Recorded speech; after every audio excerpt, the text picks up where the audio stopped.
thoughts. Now, there's people that's going to say, oh, you know, Sky, you read tarot cards on past, present, and future energies.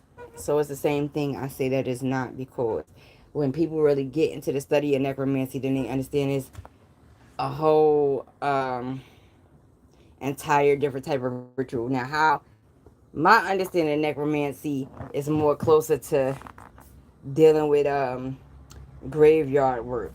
Now, maybe my understanding is a little bit different, but that's how it was explained to me earlier. Now, this is the thing. People tap in to the elements. People tap into the spirit. They do this in different vibrations, right?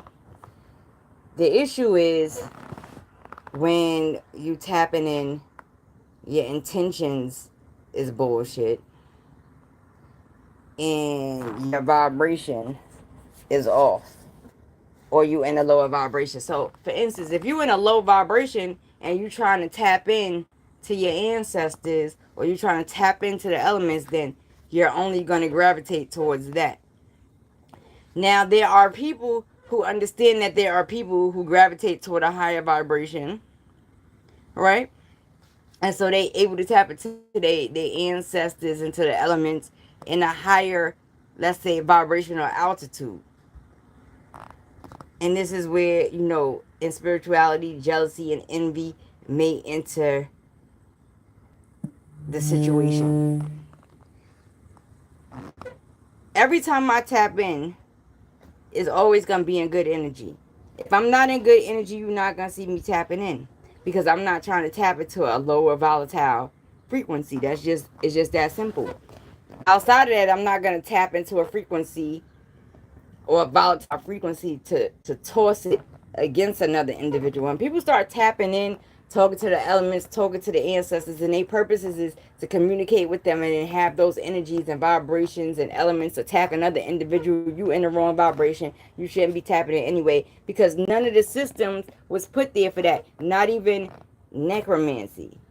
And necromancy is still a tricky system, and if you go look it up, it's going to tell you, oh, it's about the communication with the dead, and but it's a whole lot deeper than that, because when you're really dealing with necromancy, people, they really go play beyond what most people think. Now, if you paying somebody to do some type of necromancy work, especially if you kind of related to them, and you know, in reality, we all have some type of vibrational relationship. The relationships is different. And so even when I tap in, I understand the relationships is different. The vibration is slightly different. So, for instance, you somewhere over there and those are your ancestors, I tapped in.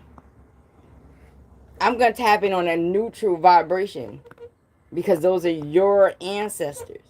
I'm never going to tap in and be like, oh, well, I'm tapped into your ancestors. Let me send them over here to do this, and let me send them over here to do that bad thing. And none of that. That's an insecurity spiritually as far as I'm concerned, and it shouldn't even exist. Now, when people mask and they're dealing with necromancy, they have to understand that you only can mask to a certain extent. You cannot match my heart chakra regardless. People have a better chance of matching somebody's fingerprint than they do of matching an individual's heart chakra. You can try to mimic the heart chakra, but you still have to deal with the karmic cycle in the universe. The universe gonna know my heart chakra from your heart chakra, from his heart chakra, from her heart chakra. Is no tampering with it. And so all of the natural connections associated with it. Once you start tampering with it and trying to violate it, that's a whole nother story. When you're tapping in just for mere communication and respect of the energy, that's a whole nother thing. I'm not really understanding cyber vomit. But anyway, moving right along. I don't even have time to block you. Meanwhile, you see that? That's a vibration. And so that individual carries that vibration. That has nothing to do with me. And so I can't even get mad. I'm not really sure what that means. So anyway, meanwhile, back at the ranch. as I was saying, people who tap into these different frequencies, even when you tap into these frequencies, understand that illness is a frequency, is a vibration, and so it could be addressed and announced. I know my frequency. I know my vibration. I understand me. Even in my ups and my downs and in my middle states, I know me. So even if somebody posts something like that, I have nothing to do with it. That's your problem. You probably gonna gravitate toward it before I do. And that's the time to leave that. Moving right along.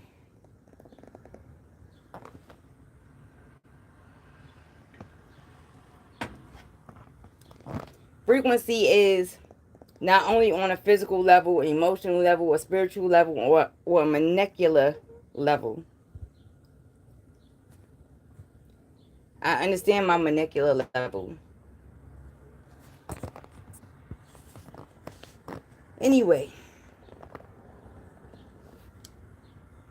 as I was saying, necromancy is an interesting topic. I don't really deal with it in that level because there's a whole nother realm behind it. You only get basic information unless you choose to study. But all systems should be dealt with some level of respect. And even when there's individuals that try to